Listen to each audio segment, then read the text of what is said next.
tey jii un jour un chiffre la ak Marcel Farba Maroun Marcel ginnaaw bu ma la nuyuwaatee nga fas yéene waxtaan ak ñun loo xamante ne daal yëm na sénégalais bu baax a baax muy ci société bi lu bon a bon. c'est ça un véritable fléau soxna Naata d'abord ñu jëkkee ci li nga xamante ne moom mooy chiffre bi ñuy wax muy 42 comme.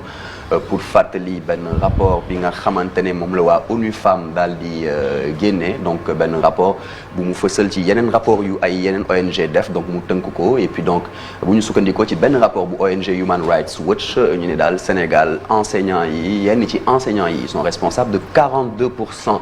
des cas de violence sexuelle en milieu scolaire mu di benn étude nag bi nga xamante ne dañ ko porté sur ñeenti région fii ci Sénégal mu di Dakar Ziguinchor Sédhiou ak Kolda donc ñu gis na ne qu'en milieu scolaire justement certains responsables de lycée ak collège daal di nay addu ci li nga xamante ni moom mooy ay cas de viol yu bëri ñu nemeeku ci biir daara ji mu di nag comme ni ma ko waxee benn rapport bu nga xamante ne ONU Femmes ñoom ñoo ko def ci benn étude exploratoire ñu effectué sur les violences faites aux femmes dans les espaces publics notamment à Dakar et à Saint-Louis et bu ñu sukkandikoo ci rapport bi nga xamante ne boobu groupe d'études et de recherche sur le genre et les sociétés bu université Gaston Berger de Saint-Louis ñoom ñoo ko def ñu ne diggante février 2012 ba mars 2015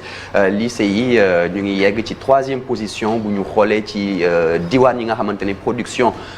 violence basée sur le genre yi mooy violence sexuelle yi foofu lañ koy gën a gisee mu di donc en 3e position avec 41% derrière l'espace privé moo jël première place bi avec 65% et les universités avec 42,8%. Donc on se rend compte que le milieu de l'enseignement, que ce soit les lycées ou les universités, sont fortement affectés. S'en suivent donc les instituts de formation privés ak tamit milieu professionnel yi à hauteur de 15,4% Soxna Naata. Alors Marcel ñu taxaw tuuti ci forme violence yooyu noonu ngay wax sànq. Voilà donc forme violence yooyu noonu bëri na en milieu scolaire lu jëm ci wàllu harcèlement physique wala moral, chantage, intimidation, les frottements, les viols tamit moom mooy l'aboutissement ultime de ces violences sexuelles donc cyberharcèlement tamit ñu considérer ko comme une continuité ci li nga xamante ne moom mooy li ñuy naan le harcèlement classique boobu tamit mu ngi def ay ravages en milieu scolaire donc ñu gis na ne causes yi bëri nañ yenn yi ñu ci jàpp toujours selon ce rapport là mooy latrines communes yi nga xamante ne ci biir école yi dafay exposer davantage les filles sans oublier le manque d'informations préjudiciables aux parents sur les violences sexuelles tamit la sexualité précoce l'intimidation ay menaces yi nga xamante ne ay góor rek dañ koy def yenn xale yu ndaw yi nga xamante ne dañuy emprunter le chemin de l'école et puis toujours selon le rapport ñu xool gestu li nga xamante ne moom mooy le profil de ces auteurs des violences sexuelles en milieu scolaire donc les élèves les étudiants pour les universités les professeurs mais également les enseignants soxna Naata. Justement Marcel lëkkaloo bi diggante jàngalekat yi ak élèves yi dafay tax yëf yi gën a naqaree lijjanti. dina naqaree lijjanti torop soxna Naata ndaxte toujours selon le rapport bu fekkee ne dañoo bëgg a def li nga xamante ne moom mooy situation ci cas de harcèlement yooyu day nar a métti ndaxte rapport bi day indiquer que yenn ci jigéen ñi ñoom dañuy provoquer enseignants yi wala dañuy souscrire favorablement à leurs avances donc di répondre itam à leur message waaye rapport boobu di fàttali tamit que am na ci ay jigéen yoo xamante ni dañuy lànk dañuy bañ mais à leurs risques et périls ndaxte bu ñu paree ci loolu elles sont victimes de chantage ou de harcèlement yenn ci profit dañ leen di chantage ci li nga xamante ni moom mooy seeni notes et puis pour combattre ce problème am ay responsables lycée ak collège yi nga xamante ne sax dañ daal di décider génne benn note de service ngir tere rek accès salle de professeur ci ñi nga xamante ne moom mooy élèves yi soxna Naata. léegi nag bu ñu génnee milieu scolaire moom lan mooy situation bi. et elle est très très poignante cette situation partout les femmes sénégalaises daal dañ di exposées ci li nga xamante ne moom mooy des risques de violence sexo-spécifiques bëri nañ celle-ci ne cesse d'ailleurs de croître mu ngi gën di yéeg au fil des ans bu ñu sukkandikoo ci association des juristes sénégalaises AJS rien qu'en 2018 6289 cas de violence sexuelle la ñu recensé de violence basée sur le genre pour 1425 cas de viol et rien qu'entre janvier et octobre 2019 en même pas une année 9245 cas de violence basés sur le genre lañ daal di répertorier dont 1206 cas de viol et entre 2016 et 2018 4320 femmes ont été victimes de viol, dont 14 qui sont mortes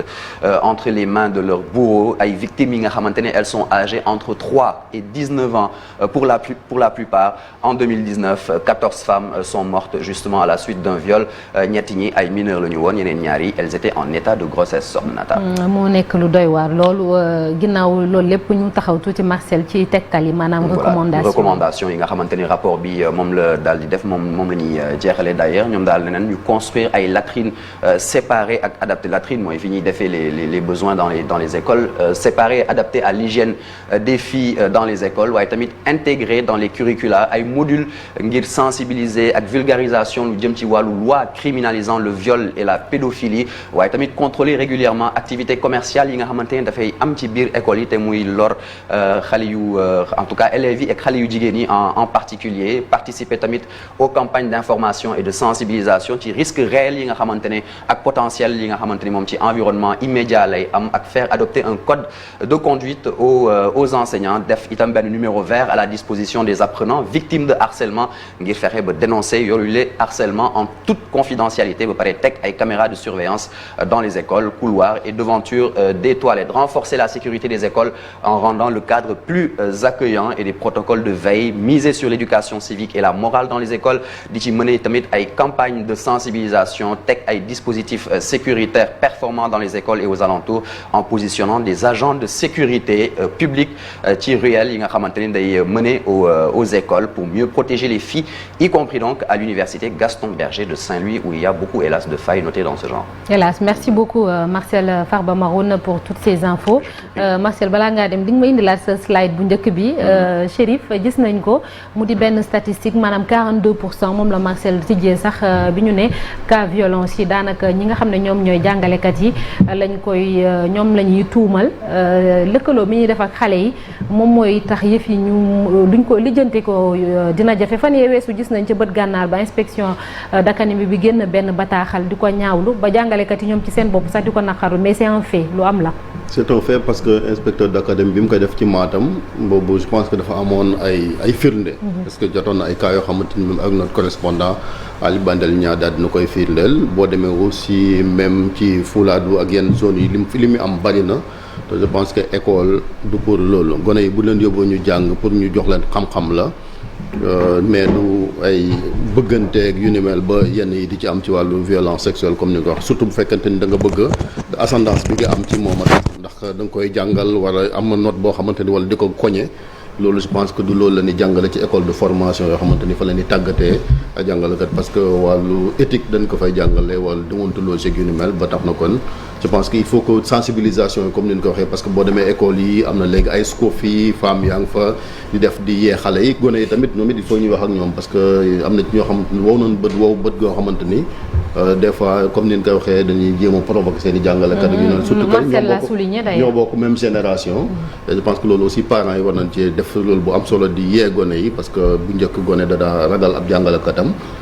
seen relation ci école ba lay yem mais en dehors de l'école moom waroo xalaat sax di daje ak moom fenn ba yenn di ci am. et loolu baaxul ci système bi. Alaaji Malick. njàngaan nag ko koy jàngale xam-xam moo dox seen diggante leneen waru caa dox. waaye gis nañ fi ay jàngalekat yoo xam ne dem nañ sax ba takk soxna ci seen élèves yi loolu tam dafay am. waaw dañ naan bëy moom fañ ko takk rek foofu lay lekk. mouton brut là-haut la attaché. oui d'accord mais de toute façon ki nga xam ne danga koy jàngal moom yamal ci jàngale rek. mais njàngale mu nga xamante ni éducation sexuelle lay mujj doon moom loolu je pense que du yoon daal. mais un aspect très important aussi bu Marcel souligné mooy waajur yi tamit ñuy gën di wax ak seen doom yi suñu jamono amoon nañu économie familiale nga xam ne dañ la ko daan jàngal et tout voilà c'est ça nga mën di moytandiku yenn yi parce que moom mooy indi loraange yu bëri daal ci xale yi. xam nga jàngalekatu léegi daanaka ñoo xale yi ñoo bokk même génération. ay ndaw lañu comme ñoom. provocation yi bëri na tentation yi bëri na mais encore une fois jàngalekat dafa war a am ay limite digganteem ak ki muy jàng. muy xam-xam yow mi nga xam ni tamit njàngaan nga dem di jàngi yamal ci kay yi. te bañ a seq dara ak sa professeur moom. na la jàngal rek. très rapidement Cheikh laataa ñu dem RFM. bon je pense que fekkee ay mbirum bëggante la ak yooyu moom ça va être extrêmement difficile à résoudre. parce que yow aussi le cœur a ses raisons que la raison ne connaît pas loolu tamit lu am la mais violence sexuelle moom ci milieu c'est à bannir dans tous les milieux qu'importe le milieu c'est ça milieu bu mu mënti doon violence sexuelle moom dañ ko war a dàq ci société bi am fi place merci beaucoup Marcel ci jàngat bi responsable établissement yi tamit ñoom it nañuy def seen rôle parce que buñ la joxee école aussi dénk la ko loolu Sénégal am na xam bu ko nangu muy am sa biir daara note de service bu ñenn ñi génne rek pour interdire l'accès des salles de prof. Il y a beaucoup d'enseignants par défaut dans la fonction. Il y a beaucoup d'enseignants. gars yi fa ñu daje du salle de prof yi donc accès salle de prof du moo rek le problème. merci beaucoup. doon jàngale parce que dañ koo bëgg. ay vrai pédagogue. léegi dañuy ñëw dem RFM ñuy dalal foofu le Mamadou Gueye bokk ci commission chargée des élections grande coalition Gëm sa bopp.